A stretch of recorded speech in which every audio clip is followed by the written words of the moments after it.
Después de esto, Jesús entró en el templo y comenzó a echar de ahí a los que estaban vendiendo.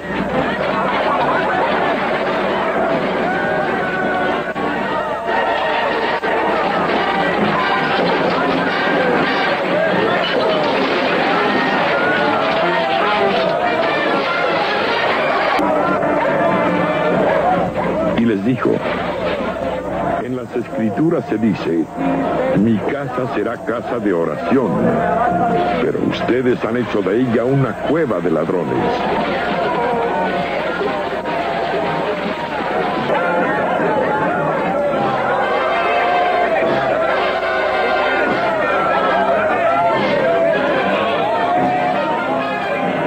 Todos los días Jesús enseñaba en el templo, y los jefes de los sacerdotes, los maestros de la ley y también los jefes del pueblo andaban buscando cómo matarlo. Pero no encontraban la manera de hacerlo, porque toda la gente estaba oyendo con atención lo que él decía. Palabra del Señor, gloria a ti, Señor Jesús. La palabra del Señor, cuando nosotros la recibimos, siempre es fuente de alegría. Pero cuando entra en nuestras entrañas, cuando realmente penetra hasta lo profundo y nos obliga, nos mueve, entonces a veces es amarga. Podemos ver justamente la acción que se desarrolla en el templo. El Señor va a purificar el templo y da la razón. Está escrito, mi casa es casa de oración. Y ustedes la han convertido en cueva de ladrones. Y comienza a arrojar, a echar de ahí a todos los comerciantes. ¿Cuál es el resultado inmediato? Viene la parte amarga. Seguramente a Jesús no le habrá gustado tanto lanzar a los comerciantes. Y menos aún pensar el interés de los sumos sacerdotes, los escribas y los jefes en matarlo. ¿Por qué querían matarlo? Porque les molestaba tremendamente. Jesús venía a hablar la palabra de Dios. Venía a recordar lo que estaban haciendo mal. Y los otros, que se beneficiaban del usufructo de la renta del templo para sí mismos, estaban molestísimos, tanto que querían matarlo y finalmente lo matan, aunque con ello cumplan precisamente la voluntad del Señor, la voluntad de Dios.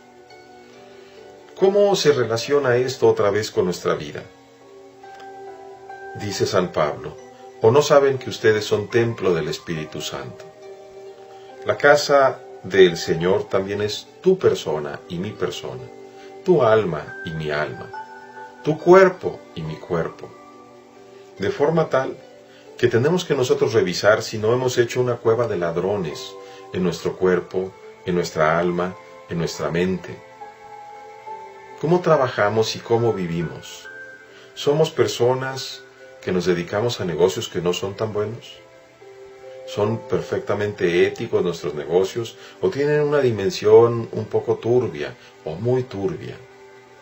Por eso también el Señor podría entrar con nosotros y castigarnos tremendamente. Como también dice San Pablo, si ustedes destruyen el pueblo, el templo del Señor, ustedes serán destruidos. Nuevamente, el que ha recibido la palabra del Señor no puede quedarse callado. Tiene que denunciar, y denunciar todo aquello que está mal. ¿Cuántos hay ahora mismo de nuestros hermanos que son pastores por utilidad económica?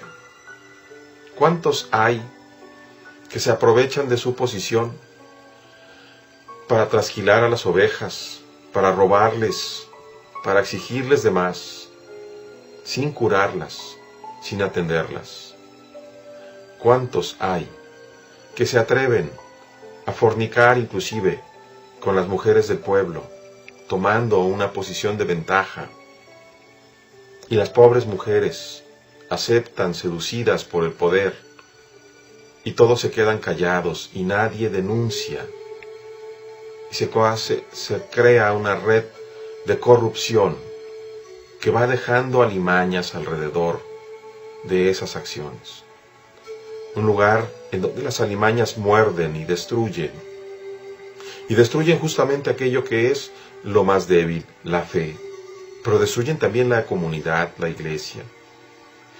El Señor nos recuerda: mi casa es casa de oración, que no se convierta en cueva de ladrones.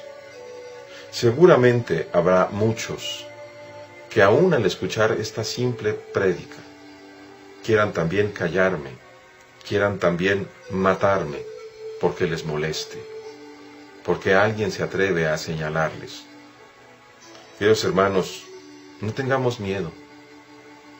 Antes pongámonos en oración pidiendo que todos aquellos que se comportan mal sean regalados con una pureza de corazón, sean regalados por Dios con la presencia del Espíritu que les dé discernimiento, que entiendan y les dé fortaleza al propio Dios para actuar rectamente, porque todos nosotros bautizados, pero particularmente aquellos que han sido llamados al servicio de Dios, están obligados a actuar como actuó el Señor, porque Él mismo lo dice, Pedro lo dice, per transivit benefacendo, pasó haciendo el bien, no pasó haciendo el mal. Entonces, hermanos, pongamos atención de cómo vivimos cada uno de nosotros. No queramos señalar solamente al otro, sino veamos nosotros realmente cómo vivimos, si somos congruentes con aquello que creemos y somos congruentes con aquello que vivimos.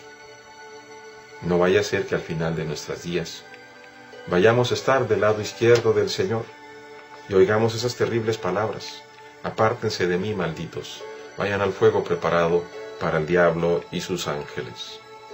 Y de que el demonio y el fuego existe, eso es un hecho.